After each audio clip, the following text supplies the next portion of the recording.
Pascual Orozco fue una de las figuras más controvertidas de la Revolución Mexicana, conocido por su liderazgo en la lucha armada y su carácter impredecible.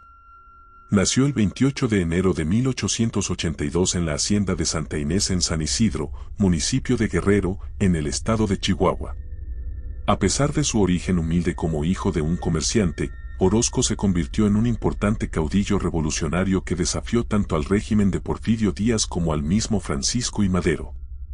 Sin embargo, su vida estuvo marcada por sucesos oscuros que van más allá de su imagen pública de héroe revolucionario.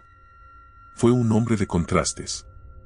Aunque comenzó como un héroe revolucionario, sus ambiciones personales, traiciones y cambios de bando lo convirtieron en una figura controvertida y polémica dentro de la Revolución Mexicana.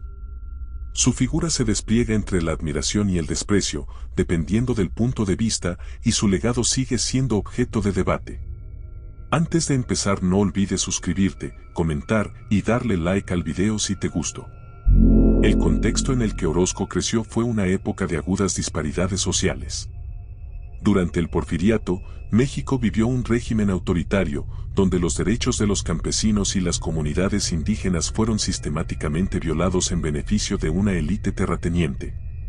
Orozco de pequeño, trabajó en la tienda de su padre, Pascual Orozco Merino, quien participaría a su lado durante la Revolución Mexicana. En 1902 Pascual Orozco se convierte en arriero y gana dinero prestando sus servicios de transporte a compañías mineras, lo que lo familiarizó con la miseria y el abuso de poder hacia las clases bajas. Este entorno de injusticia social marcaría su carácter y su posterior involucramiento en la Revolución Mexicana. A pesar de su origen, Orozco fue descrito por sus contemporáneos como un hombre de gran habilidad para la guerra. Su ascenso comenzó como parte de los grupos de guerrilleros que se levantaron contra el régimen de Porfirio Díaz. Como muchos otros caudillos, Orozco fue inicialmente un líder local que, con el tiempo, se unió a la causa de Francisco I. Madero, quien encabezaba un movimiento de oposición al dictador. Orozco se unió al movimiento maderista con la esperanza de obtener cambios sociales para los campesinos. En 1910, cuando Madero inició la lucha armada para derrocar a Porfirio Díaz, Orozco se alistó como un hombre de confianza dentro del ejército rebelde. Rápidamente se destacó por su capacidad para liderar tropas y realizar tácticas de guerrilla en la zona norte del país. A lo largo de 1911, Orozco desempeñó un papel clave en la caída de Díaz, ayudando a las fuerzas maderistas a ganar territorios importantes en Chihuahua. Sin embargo, el carácter errático de Orozco se fue haciendo más evidente con el paso de los meses. Aunque su lealtad inicial hacia Madero parecía sólida, pronto comenzó a cuestionar la incapacidad del nuevo gobierno para satisfacer las demandas de los campesinos y trabajadores. A diferencia de otros líderes revolucionarios, Orozco no se conformó con las promesas de reformas agrarias y sociales que Madero había propuesto. Ante la creciente frustración, Orozco no dudó en expresar sus críticas al gobierno maderista, lo que sentó las bases para su futura traición. El momento que marcaría la caída de Orozco como figura revolucionaria ocurrió en 1913, durante la Decena Trágica, un golpe militar que destituyó a Francisco I. Madero del poder. En un giro de eventos que sorprendió a muchos, Orozco se unió al general Victoriano Huerta, uno de los principales golpistas, para derrocar al presidente legítimo.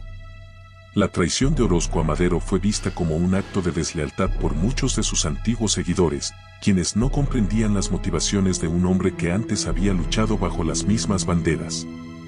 Algunos sugieren que su ambición personal, sumada a su desconfianza en Madero y su desilusión con el rumbo del país, lo llevó a reconocer a Huerta como presidente.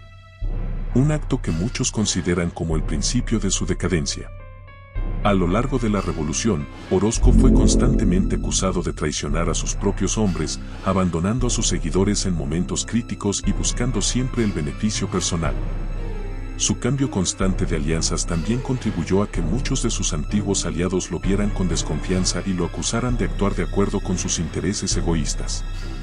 A medida que la revolución avanzaba, Orozco fue perdiendo relevancia. Tras sus múltiples traiciones y el desgaste de su figura, no pudo resistir el avance de las fuerzas constitucionales.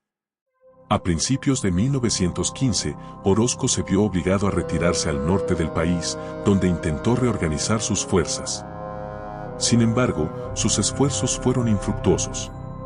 Tras una serie de derrotas militares y con el control de la revolución en manos de Carranza, este se estableció en El Paso, Texas, donde junto con otros revolucionarios en el exilio, se dedicó a planear una rebelión armada de proporciones masivas.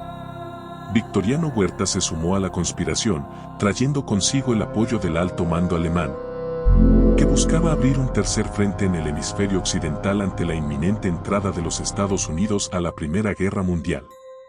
Estos planes no tardaron en atraer la atención de las autoridades americanas, por lo que Orozco fue condenado al arresto domiciliario por violar la política de neutralidad estadounidense. El 3 de julio de 1915 Orozco logró escapar del domicilio donde se hallaba preso, e intentó cruzar inmediatamente la frontera, con la intención de reconstruir sus fuerzas y retomar la lucha revolucionaria. No obstante, sus planes se vieron interrumpidos bruscamente el 30 de agosto de 1915 cuando, al lado de 4 de sus compañeros, fue abatido por los Rangers de Texas. El legado de Pascual Orozco es profundamente ambiguo. Para algunos, sigue siendo una figura trágica, un hombre que buscó cambiar el orden social pero que terminó consumido por su propia ambición y falta de ideología. Para otros, es el arquetipo del caudillo desmesurado, que se sirvió de las luchas sociales para satisfacer sus propios intereses. Aunque en su momento Orozco fue visto como un héroe revolucionario, su traición y su comportamiento errático lo convirtieron en un hombre despreciado por muchos. Hoy, es considerado una figura sombría en la historia de la Revolución Mexicana, cuyo nombre está marcado por las sombras de la traición, la violencia y la ambición desmedida. Yo me despido, no sin antes decir, que sabemos, y que, creemos, saber.